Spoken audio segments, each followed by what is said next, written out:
শান্তিনগর, গুলিস্তান সব এলাকা লোকে লোকারণ্য হয়েছে। আজকে এই লোকারণ্য হওয়ার মধ্য দিয়ে প্রমাণ করে এটিএম আজহারুল ইসলামকে বন্দী করে রেখে মূলত বাংলাদেশকেই বন্দী করে রাখা হয়েছে।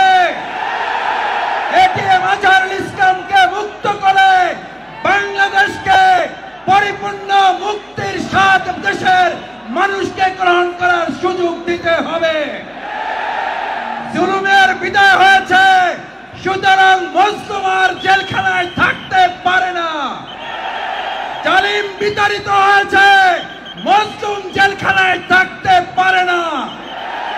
সম্মানিত ভাই এবং বন্ধুগণ, আজকের এই লাখো সমাবেশে আমরা দায়িত্বহীন কণ্ঠে স্লোগান তুলতে চাই, আজহার ভাইয়ের মুক্তি চাই, দিতে হবে।